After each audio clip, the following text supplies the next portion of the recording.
up, guys? Marco here from the Vaticans, and thank you for tuning in today for what I believe is going to be an awesome review. If all goes well, we should have a 2020 Ernie Ball Majesty in purple Nebula. I hope I said that right at the front door. Please subscribe, help me grow this channel. You know I do this just for the love of it. And remember, I talk a lot. If you just want a quick store review that's going to tell you this is awesome, buy it because they have to sell you a guitar. Nothing wrong with that. This is not going to be for you. This is a lot of money. This is a very expensive guitar. They're very exclusive and high-end. So I really want to take you through the ownership from the moment you get it at the front door all the way to unboxing, kind of giving you some subjective and hopefully objective opinions, and then we'll plug it in. Let's go check it out. Are you ready? Let's rock!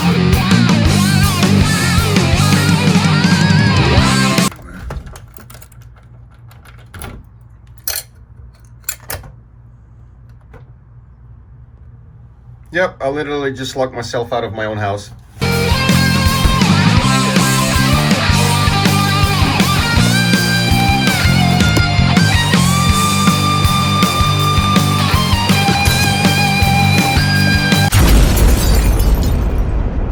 Here we are. I got the light on. I got my phone on my DJI gimbal. I hope, this gives you the great vibe. I'm gonna try to do as good of a job as I can for you. And you know how much I love doing this in real time. So it just helps me share the awesome emotion of seeing this for the first time together with you. And here we go. And I'm not gonna lie, I'm a little bit excited. So let's see what we got here. And here we go. Wow. Oh my.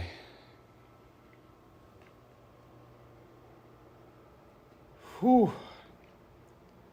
Boys and girls, it's good I have the gimbal.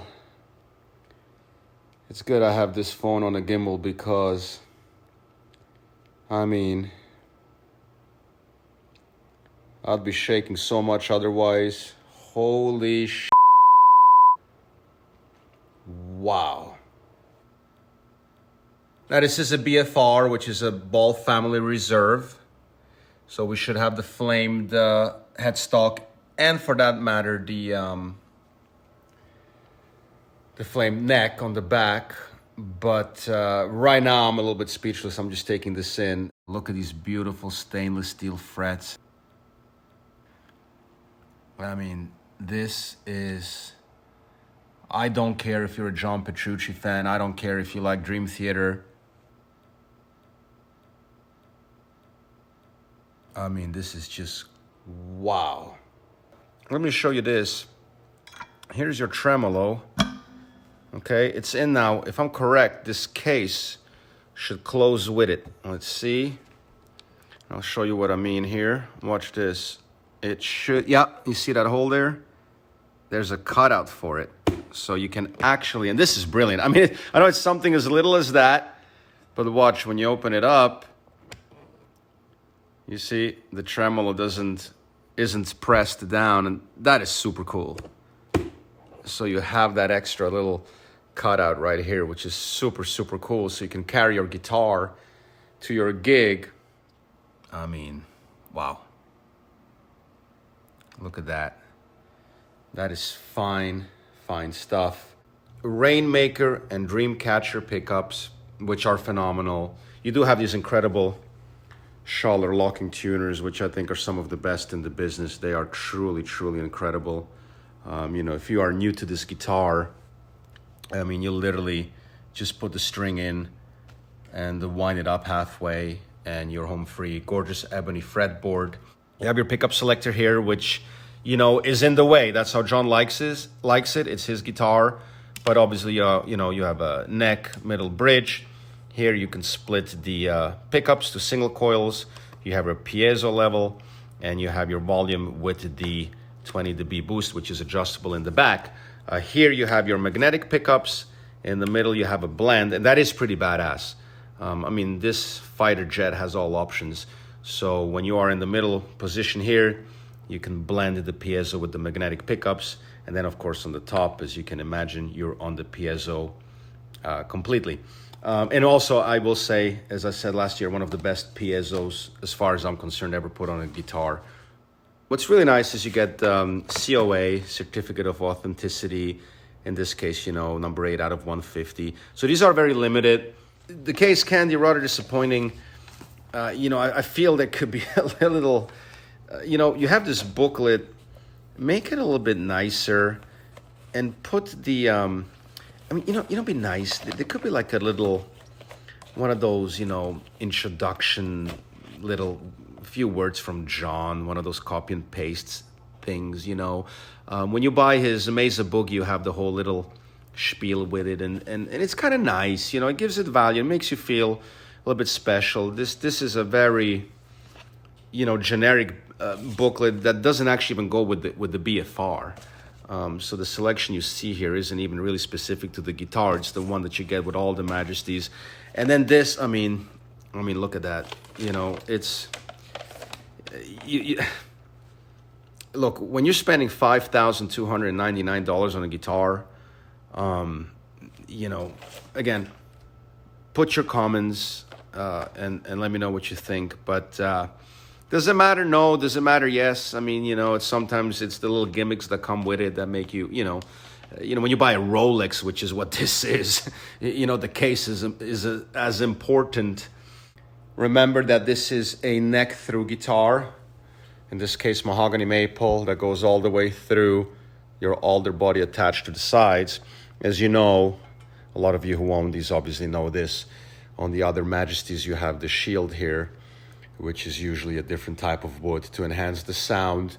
And also have a cosmetic gimmick, which is beautiful. Here you obviously don't have that since you have the actual full top. Speaking of another guitar in the same price category, we'll put this Wood Library PRS next to it. In this particular model, you have the rosewood neck with the Honduran fretboard on the top.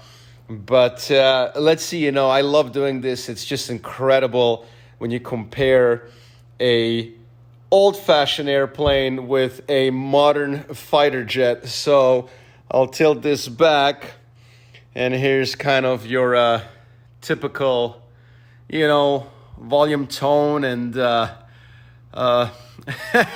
capacitor wired, and well, there you have it. That's kind of that.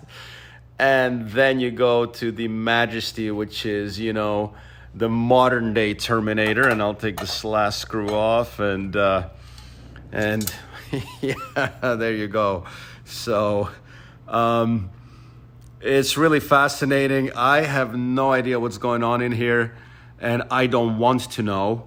I'm sure the next Majesty will come with a Thunderbolt to iPhone, so you can probably update the software through the phone for this guitar. And yeah, there you have it. I think we're getting closer to plugging it in. There's one thing I do want to point out. You, by the way, have a 17-inch radius on this, which is incredibly flat, obviously, as you would imagine. Still disappointed, I have to say, and I'll show you, and I just cannot for the life of me get over this, but let me show you here. You put this on,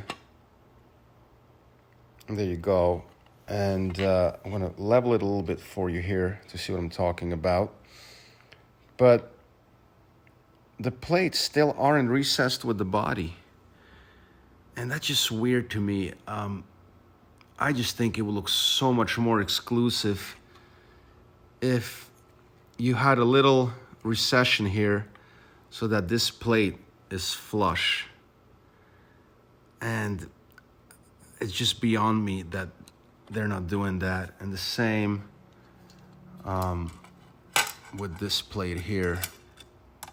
So look at that. I mean, just how much it protrudes, which is, it just doesn't look good. I mean, this is a guitar that's all about elegance, and I just can't believe this still isn't flush with the body. And then the real, you know, I'll show you on this one here. On the top, on the switch toggle, it's just kind of on top of the wood. And I just, when you look at a Ferrari badge, the Ferrari badge is recessed into the body. And to me, I'm having a hard time saying it looks cheap, because I don't know if that's the word, but just look at that. For a guitar of this caliber to not have that recessed is beyond me. If it were recessed, I think it would just look absolutely incredible and just be that kind of cherry on top. And you see this here, it's just, it's like a full millimeter above the body. My 2019, you could actually see through, if you remember in the review. And if you angle this the right way, I'm going to try to get it for you, you can actually see through it. Watch this. You ready? Right there.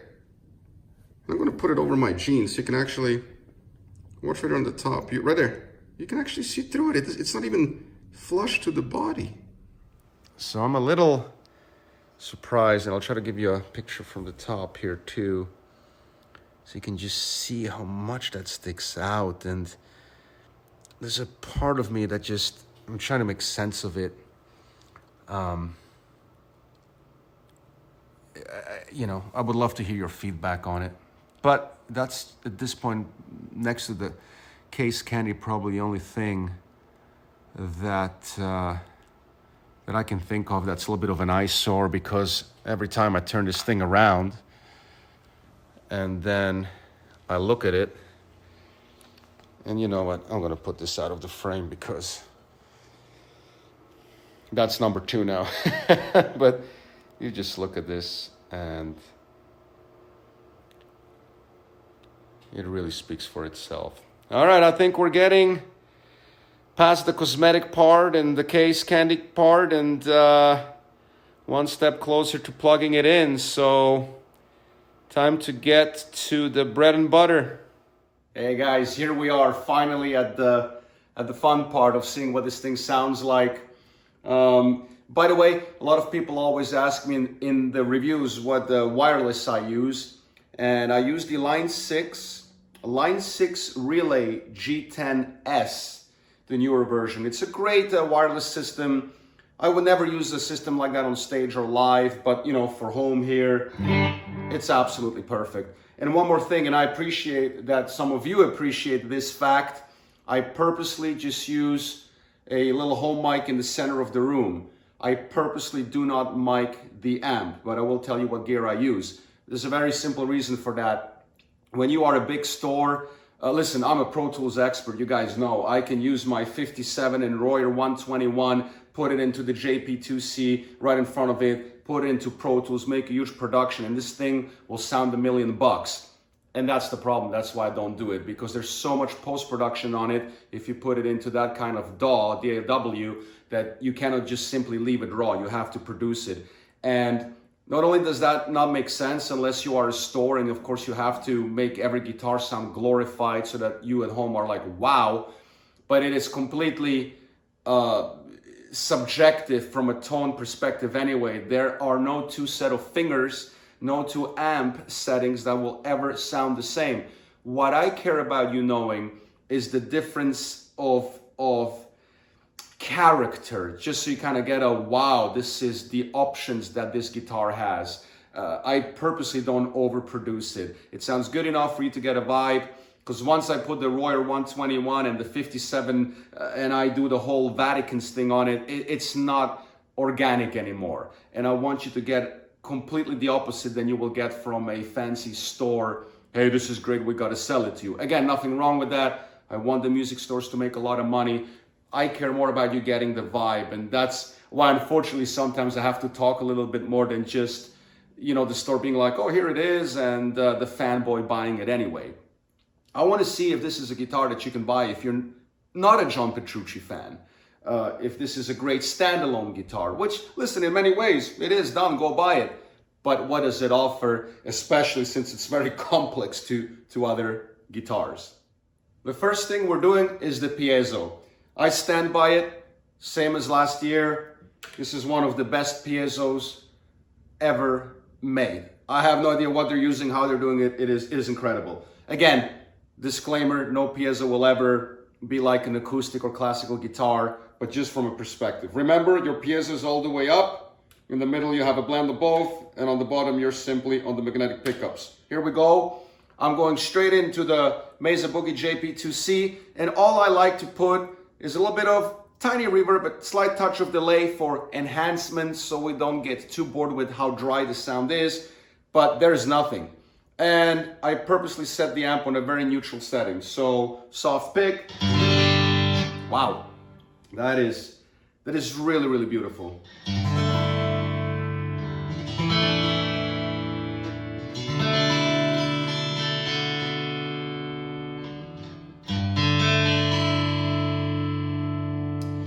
That is just simply gorgeous. Again, no effect on it, no chorusing, flanging, just a little delay, and obviously a slight touch of, what do I have, spring reverb. Does it sound acoustic, like a real acoustic guitar? No. Does it sound like a nylon string? No. I don't care what it sounds like. It sounds effing gorgeous. I mean, listen to this. All right, all right. Here's some John Petrucci stuff, if you must.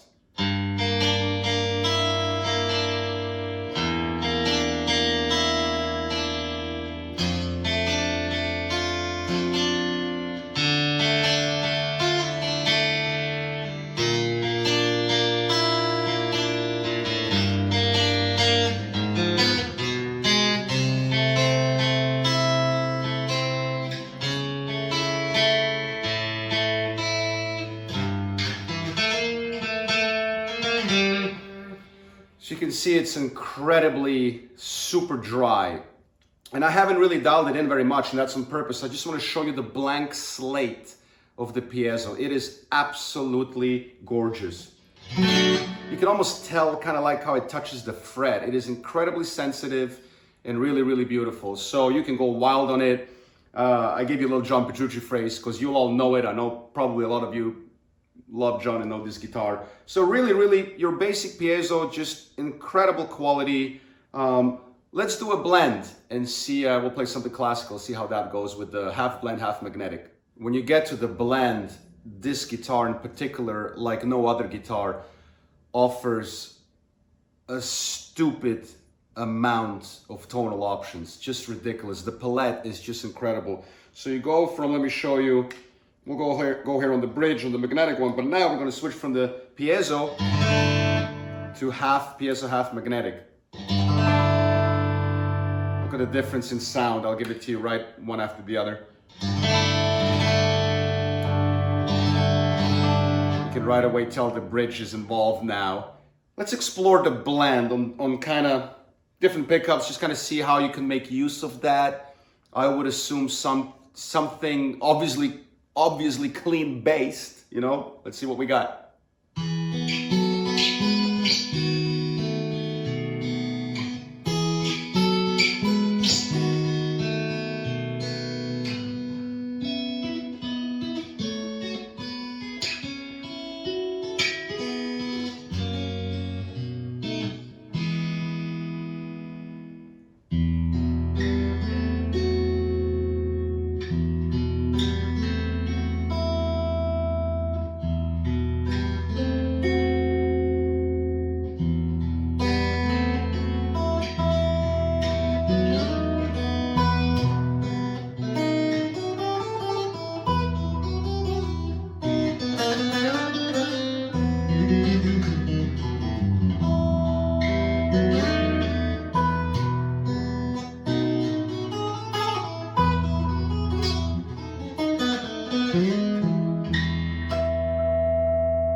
You know, really beautiful. So you get a lot of, you might, when you have the blend, you might want to kind of turn the piezo down a little bit because you get a lot of this. I'll go back to the piezo only, like you get a lot of slide. It's really, really sensitive. So you're going to have to do, and see, this is why I don't produce it. If a store does this, what I just did, There's no way they would post it like that. They're going to produce it, compress the out of it, EQ the out of it, you know. So know that the piezo on this is very, very raw. I mean, if I go back to the piezo only, just look at the...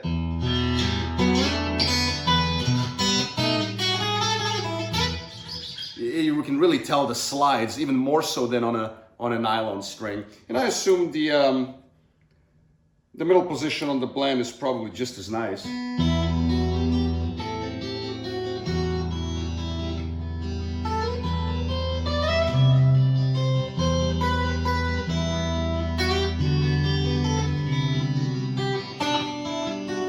Very sensitive.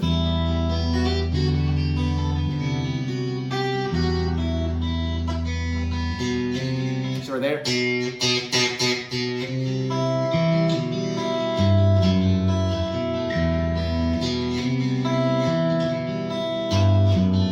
Yeah, when you're on the blend and on the middle, it's a very unique, cringy sound. So unless you're doing something with the amp or a lot of settings, you would have to find a way to really dial it in, because you're gonna get a lot of side noise. I think personally that the only time you're gonna be on the piezo, or at least for me, or on the blend, you're probably gonna be in a chordal structure and less picking.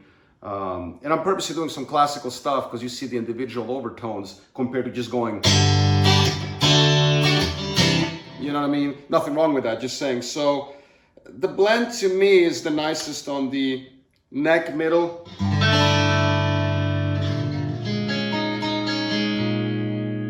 Or just flatted on the piezo, but then you're probably looking at chordal, you know.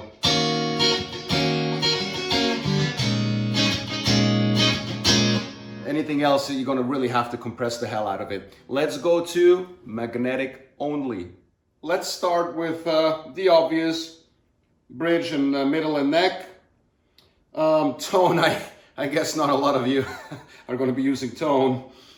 So, by the way, I just have to say at this point that the stability of this bridge is just unbelievable. I've never been a big fan of free-floating bridges. Obviously, Floyd Rose is a headache. I love it, but on a lot of them I put a stopper anyway if I play that kind of guitar. But something about this damn Ernie Ball bridge that is just freaking incredible. The way it's dialed in, and that's the advantage. It's kind of like Apple, you love them or hate them, but when everything is done in-house, it kind of works. The way it's lubricated, the way this thing is just, it feels so damn solid. And that combined with these awesome schallers, the thing just stays in tune.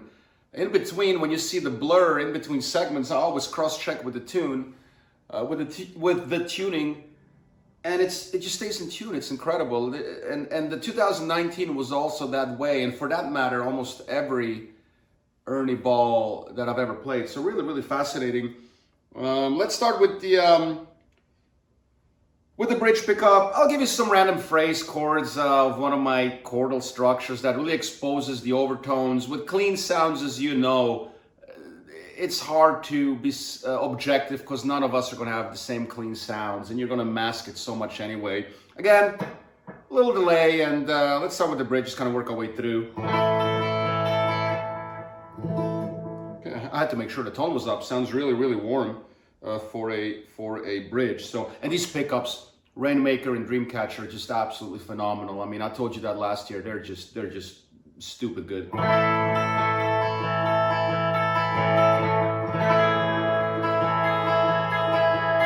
Intonation, perfect.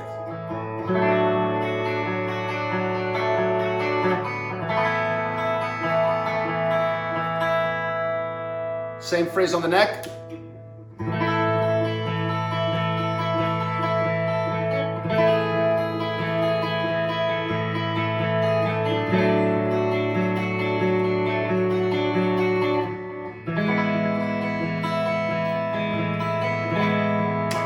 Back to bridge.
excuse me, I mean, it's just textbook perfection. And this is just boring dry.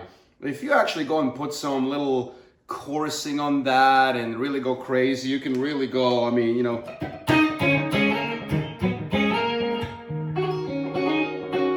You can go really, really nuts on it. And notice how I skipped the middle pickup. I just went bridge and neck. And we'll get to the middle. Let's do the tone down. I mean, if you must.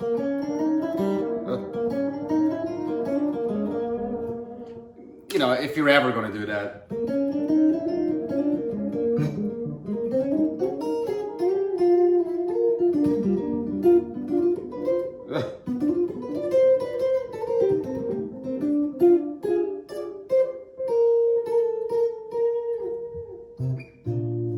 You know, I really doubt you'll ever do any kind of jazz on this. Middle, again, I will say it. I know last year I got a lot of comments. No, you know, we love the middle, and yeah, okay. I'm not a fan of this because once you start playing anything kind of funky, none of you are going to convince me that you're not hitting that. I don't care. First and foremost, this is a full neck guitar, kind of like an SG. It's all neck. So if you're playing, you ain't playing it here. And you're definitely not going to play it here. Okay? You're going to be playing it here. This guitar, and if you look at John's playing specifically, you're always going to be about 25% forward of the middle. So there's no way in hell that you're going to be playing funk without hitting this switch. Let me show you what I mean. This is the middle one. And with anything, I personally always consider the middle pickup to be kind of like the most boring.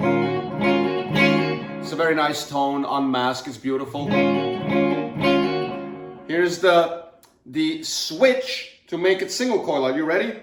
I'll give you a phrase. Engage. Okay, got a little bit of that stratty sound. Is it going to beat my Eric Johnson strat? No, but listen, it's a great feature to have. Again, here's a comparison. Okay, I'm already hitting this. Again, none of you are going to convince me that you're not. I don't care how much you go and defend the switch being there. The switch to me should be here, or how cool would it be if it was right parallel here? There's a reason very few guitars have it there. And trust me, please spare me the fast switching. Go watching me mom's team. The switch is over here, and you can easily switch super fast back and forth. Nuno Bettencourt can easily switch up and down here. Any good player can go here, and you know, don't tell me that the switch needs to be here for you to switch fast. Come on, man. It is really cool if you're doing nothing that you wouldn't be able to do right here. So again, it's not a problem when you're playing. But if you're playing funky rhythms, you are going to hit it. I don't care who you are. You ain't going to convince me otherwise. I've been owning and playing these guitars, and I hit it, and I'm an okay player. I can be out of the way, and this is not meant to be out of the way. So please stop selling yourself that it is. Watch what I'm talking about, okay? Are you ready? Okay. So now I'm already conscious that it's there, and I'm trying to stay out of it. If I'm just playing in the middle, I'm so conscious about this button now there. So I'm already on the bridge now. Okay, here's what I'm trying to do. I'm just gonna leave it on the bridge, and here's the phrase I'm trying to do.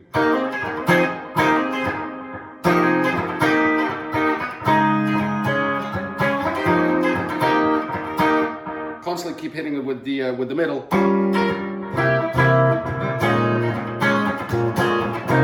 You can tell this phrase sounds lame. The whole point of this phrase is to be on the single coil middle.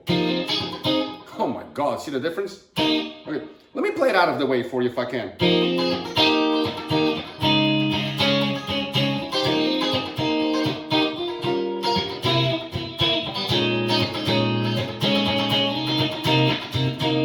Okay, you can see I'm really self-conscious. I'm almost back here, okay? Now I'm just gonna play it normal to you. Like, try to not pretend that the switch isn't there. See how long I last before I lose the middle. I'm just comfy, I'm here in the middle, right there.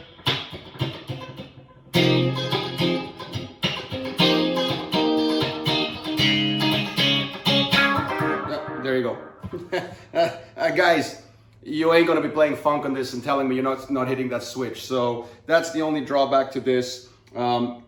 Sadly, to me, because the actual single coil split sounds pretty nice. It's kind of like a warmer Fendery Strat sound, a little bit more specific with a much warmer touch to it. So I think if you kind of put some chorusing or masking on it, it could potentially sound really nice. All right, let's get to some distortion. Guilty as charged. You caught me. I forgot the dB boost. Here we are. Do it for you right now. The magic button. Oh, it's about to get loud. I actually haven't done it, but I know what it's going to do. So check this out. Here we go. Are you ready? If I hit this button, I should go up 20 dB. And again, you can dial it in on the back where you have your mag boost right there. Mag piezo mix, piezo treble and bass, of course, and mono stereo if you're going 2 out, which is very nice. So check this out. Are you ready?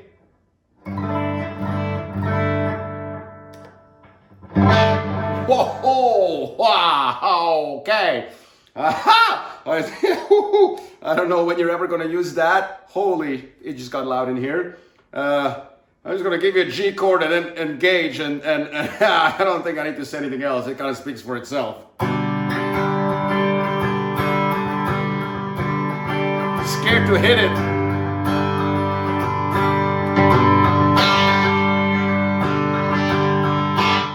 Okay, we're distorting probably everywhere. Holy shit. I don't know how you're going to use that. Wow. Might want to dial it back a little bit, okay? Now let's get to distortion. All right, we are at the gain part. Again, gain not being any less subjective than the clean channel. Just gonna walk you through a couple of tones. Remember, by nature, these are very warm pickups. They're kind of designed with that Mesa Boogie amp in mind. And ironically, I am running it through a JP2C. Very neutral settings. This guitar sounds just as great on a Marshall. I know you would think I'm a huge John Petrucci fan, which I am. I admire the guy, but I'm not like a fanboy, which actually is a great compliment because the Mesa Boogie JP2C is that good. I bought it on the spot after spending an hour on it. I didn't even care what name was on it. It was that good. And it's kind of same with this guitar, you know. So, but back to the pickups, they're really warm by nature, so you kind of have to dial it in yourself. Let's see, we'll start here on the bridge.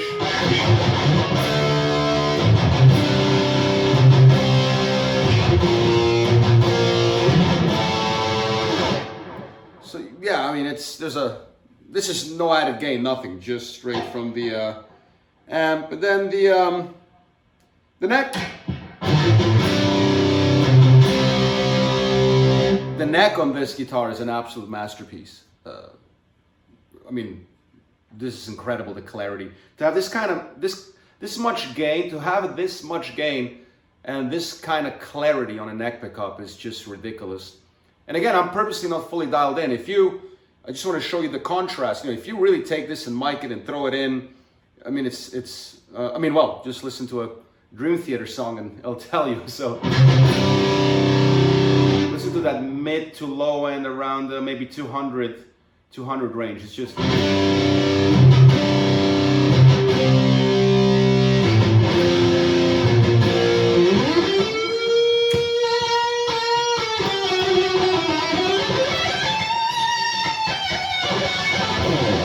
I mean, that's warm for a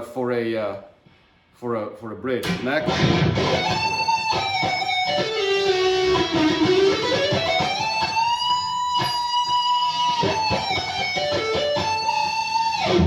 I mean, this bridge is just so good. It's so solid.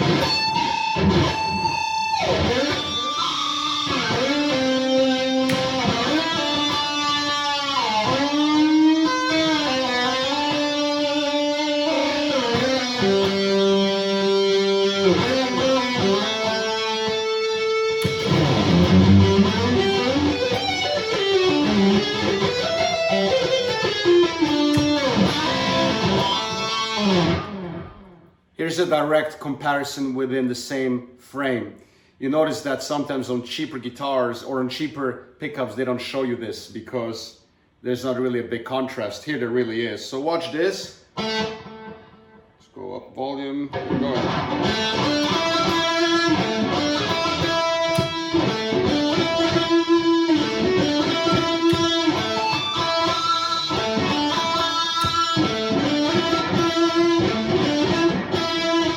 The boost doesn't do much here because the amp naturally compresses, so yeah. Kind of over distorts, so nothing pretty. I doubt you'll ever use the tone down. Very nice, very articulate, but the pickups are kind of like that Ferrari engine. You're really gonna step on it, you know, to make it. And obviously on distortion, you probably would never use the blend anyway. So you have the piezo blend. I mean, sounds shitty. And then here, that's the piezo feedback. So obviously you would never do that. So be careful not to hit it, because if you're on distortion, then you hit the piezo, it'll sound rough. All right, I'm gonna do something I actually usually don't like to do. I'm gonna play an artist song from that guitar, and I usually hate doing that. I promised a friend of mine, you know who you are, that I'll do it. He loves that solo, and we jammed on it the other day, and I kinda, okay, I'll do it. He's going in for surgery for hernia this week, so you know who you are. This is for you, buddy. I hate, you know, when people review a Malmsteen Strat and then try to play Malmsteen on it. And so far, I've tried to show you non-Petrucci. I mean, I play classical on it on purpose to show you the diversity of the guitar. That being said, this solo, Breaking All Illusions, is a beautiful solo. I'll do the first part and the second part. The middle part kind of is clean, and we kind of did that kind of sound already. And I'll play the first part all on the bridge, and the second part on the neck, so you can kind of hear it musically, how it would gel. So this is for you, man. This is a rare exception. So here we go.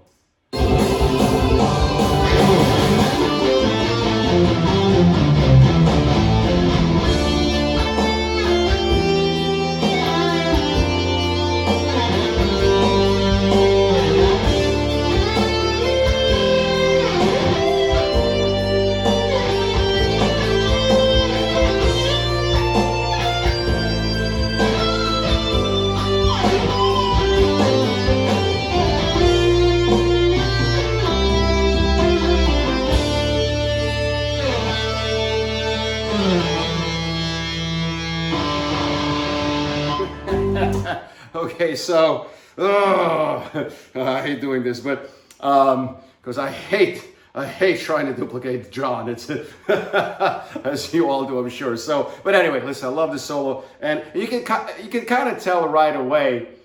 It sounds John. You get that tone, so it's kind of also a great compliment to the gear, and of course to one of the best players in history. But you can really tell how warm that pickup is for a bridge, and how nicely it cuts through, especially when you pinch those little, I say half pinches, you know what I mean? So, but yeah, that's please don't bash me. I'm not trying to sound like John. I would feel much more confident playing my own songs, but I promised I'll do it. So let's get to the second part.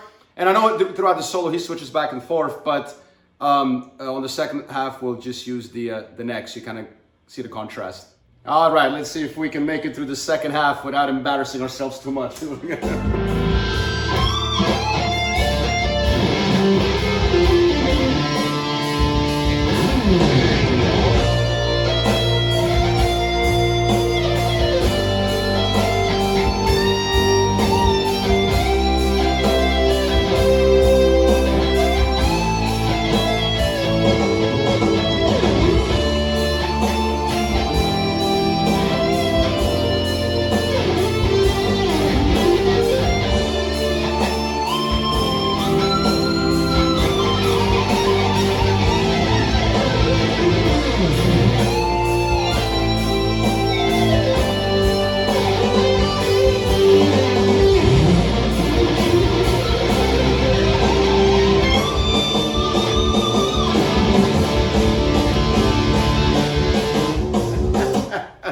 something like that.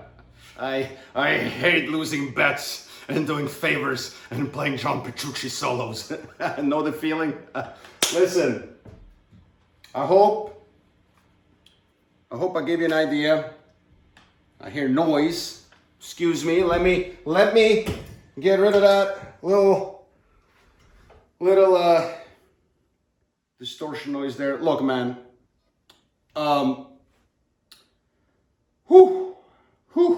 I'm looking at the watch, making sure I'm still in frame. What a day! What a privilege. What do I say? What do I say about a guitar that's $5,300 list price that plays, sounds, and feels as good as it looks? And who am I addressing? You know, I get it. Look, there's some of you that always come on these reviews, not on mine, on all of them.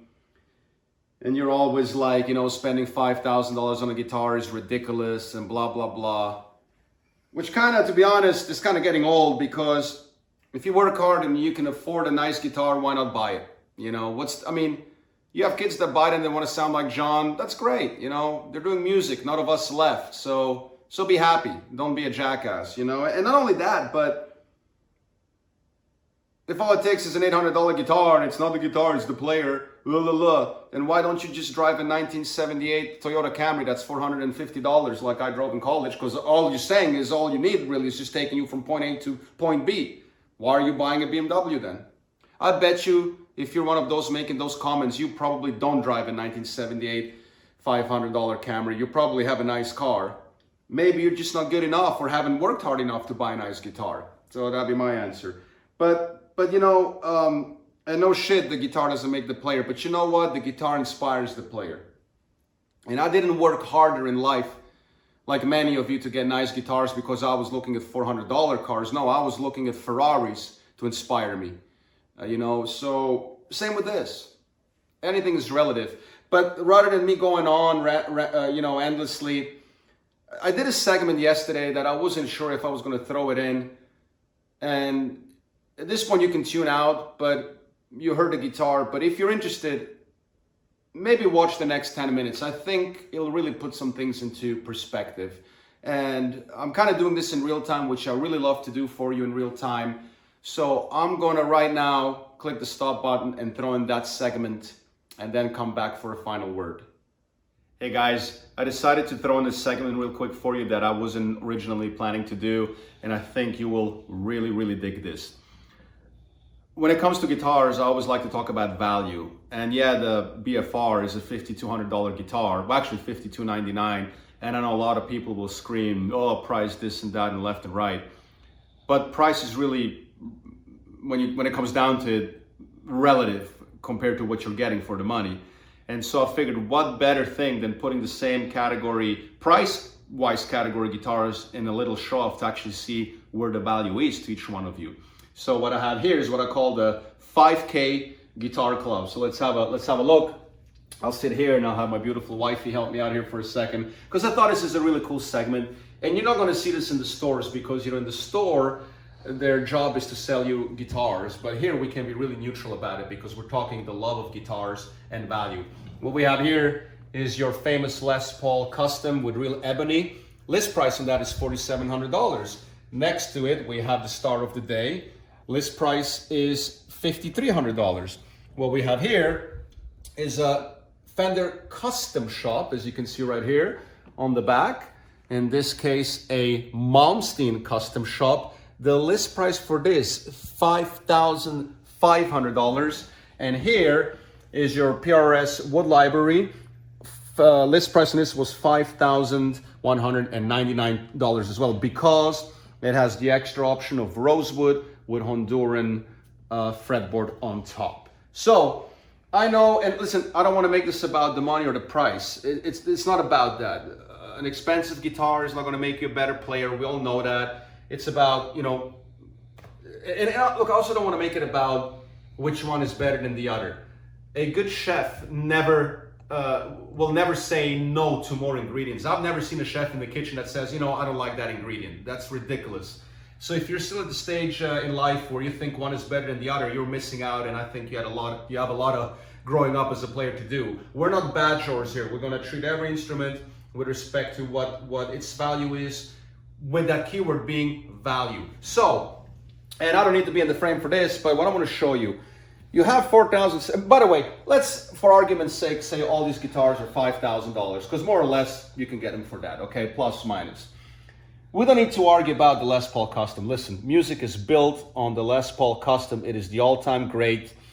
We don't know what wood is here. We trust Gibson that it's a great piece of wood. Obviously, we have real ebony. This is the all-time classic. I mean, this is, if you go to an island and you say this is not part of the guitar you're going to the island with, you are lying, or you just simply aren't there yet and don't know enough. So this is, I'm not going to argue about this. This is music history right here. We have the Ernie ball here, and I'm going to come back to that last, actually. Here, we have another guitar, $5,000. Well, this is your typical Fender Strat at the end of the day, with very limited, in this particular case, it's a Malmsteen limited Strat, but any good custom shop Strat is $5,000, plus minus 35 to whatever you decide to spec it with. But at the end of the day, what is it? Car paint on the guitar. Well, now I'm going to switch these two around. And what I'm going to do for this comparison, take these two out of the picture, okay? Because, listen, and if you can just come over here for a second, I'm not going to argue about a Strat and a Les Paul Custom being the cornerstone of music. These are your pillars, and you know, if you don't like them, they're not for you. Too bad for you, you're missing out, because the idea will be to have all of them. But the Fender Stratocaster and the Gibson Les Paul, I mean, we're not even going to have that discussion. They are what they are. They have nothing to prove, nothing to say. They run the show. So we're left with really, call it, you know what, I'm going to sit down for this. We have the Lamborghini and the Ferrari, or the Ferrari and the Lamborghini. So you have these two high-end luxury cars, both $5,000, $5,199, $5,299. I'm sure you can probably get them for the same price out the door. Let's talk about value.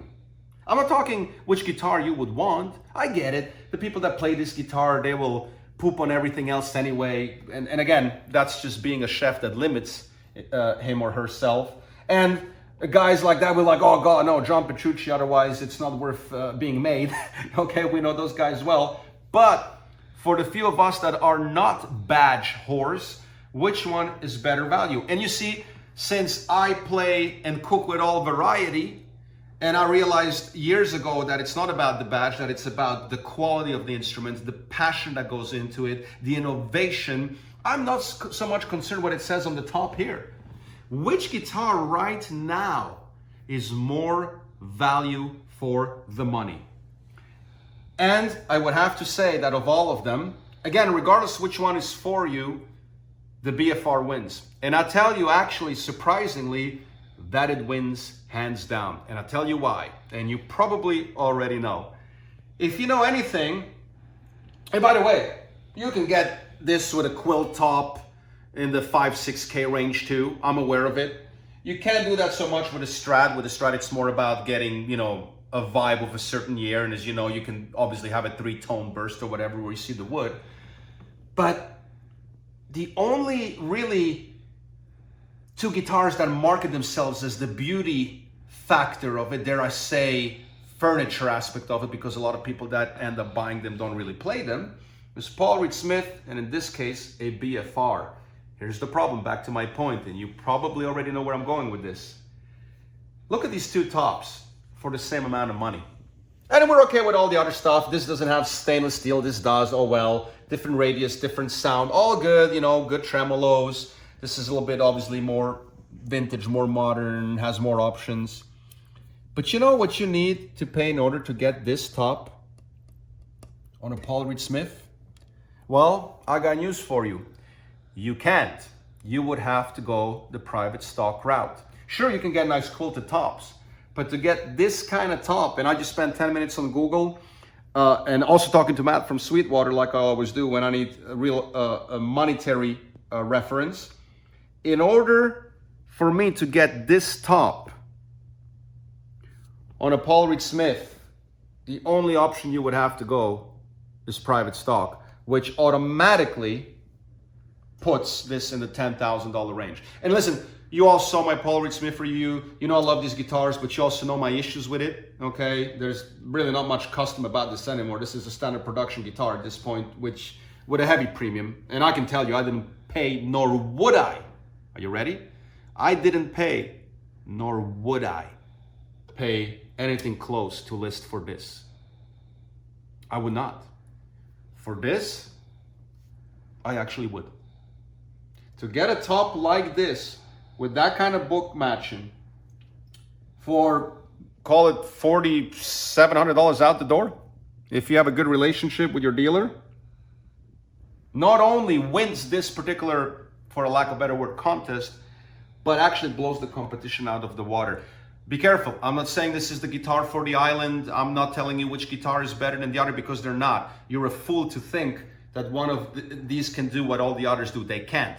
I don't care how much you try to sell yourself that this is the best of a Les Paul and a Strat. It ain't. It took the best elements, but it also took the worst elements of the Strat, and that's why it doesn't really have an identity anymore. This, I'm not going to tell you anything about this, because you already know what that is. And the same, excuse my reach, with the Strat. I'll put it right here, okay? These are warrior instruments. The more you beat them up, the better they look. They're meant to be played. A Strat and a Les Paul doesn't have to prove itself at this point. This, however, does. And not only does it have to prove itself, but it actually does prove itself, because look at this. I want you to call Polaroid Smith and tell him you want a flamed back and you want this kind of quilt. And get a quote if you don't believe me, and see what they say. So you see, everything is relative when it comes to money. You got to have it in the first place to be able to afford it, but that doesn't change the value aspect. Listen, you can buy a Ferrari F40 if somebody gives it to you for $100,000. They're $2.5 million cars. Wouldn't that be a great deal? But you still got to have the 100 grand. I get it. So forget money. It's value. And at the end of the day, obviously, will it inspire you? And that's subjective to what kind of brand you want. I know a lot of people will buy this to, the John Petrucci fans. They want to play only stuff like John Petrucci. You see, I love John, but I'm not buying this guitar because I want to play like Dream Theater. I buy it because it does something that none of these three can do. But I'm also not confused that these three, especially these two, do something very well that this cannot. And so you really have to understand the purpose of it, especially when it comes to value. This guitar is incredible value for the money. As a matter of fact, when I look at what I would have to spend on the other three, one of them not even being able to get it like that, this is actually truly stunning that they're able to give you something like that for that kind of money. And on top of that, limited to 150 models, which instantly makes it even more valuable. There's nothing limited about this. Anybody can get this. I don't even know why they still call it custom. And look at what I did. I took the custom shield off because it's ridiculous to call this custom. This, anybody can get. I mean, they're a little limited, but if you call Fender, they'll build you one. A Les Paul custom, anybody can get. Only 150 people can get this. At half the price, then you would have to pay for the Polaroid Smith to get the same top. So, value, my goodness, does this BFR not only win in this particular category, but flat out runs away with the trophy. And there you have it. You go decide for yourself, leave in the comments, please, your thoughts. I hope you had some fun. I hope this gave you an idea of what it's like to own this guitar. I'm simply blown away. I'll give you my subjective opinion with respect to value and sound. This is absolutely inspiring, jaw-dropping, gorgeous, beautiful. It is not cheap, but in life, sometimes you get what you pay for. I am still, a few days later, completely blown away by this craftsmanship and the top of this guitar, the book matching, the wood selection. Look at this. Let me make sure you're in frame. Yeah, there you go. Look at that. I mean, it's ridiculous. It's simply jaw-dropping. But more so, I really respect and give a lot of respect to Ernie Ball sterling man, and the family had a chance to meet them at NAMM, etc. a few years back over the years, and you know, they're never afraid to take a risk. You know, this is not a typical guitar. It's not for everybody, but I tell you, boy, for the people that this is for, it is that Ferrari.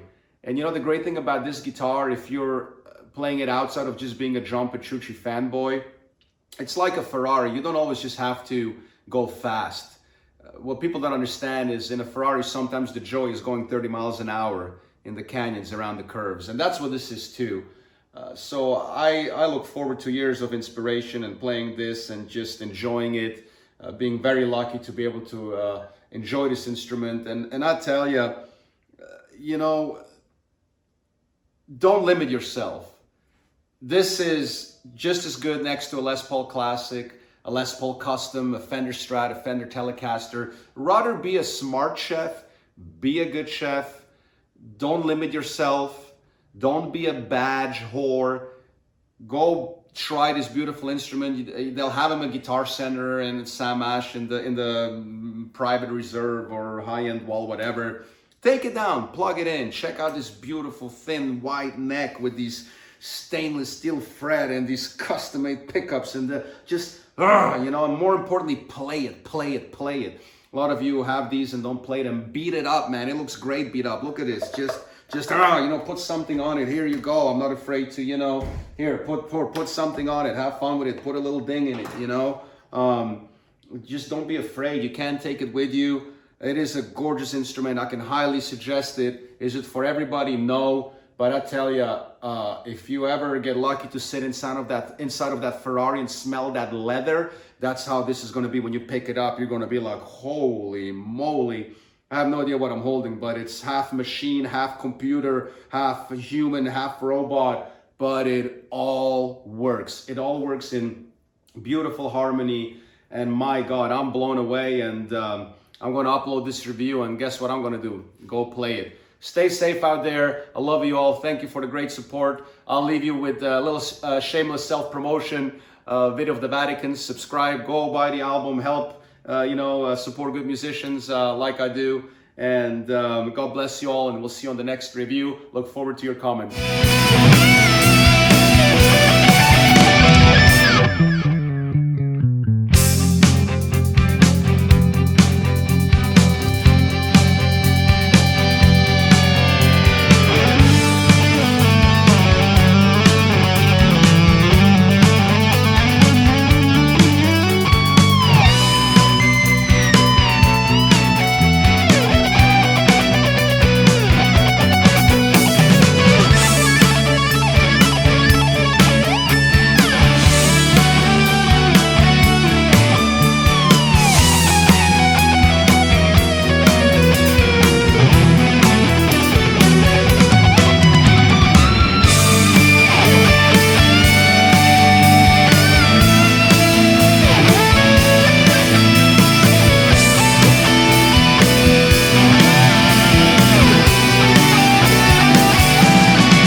accomplished.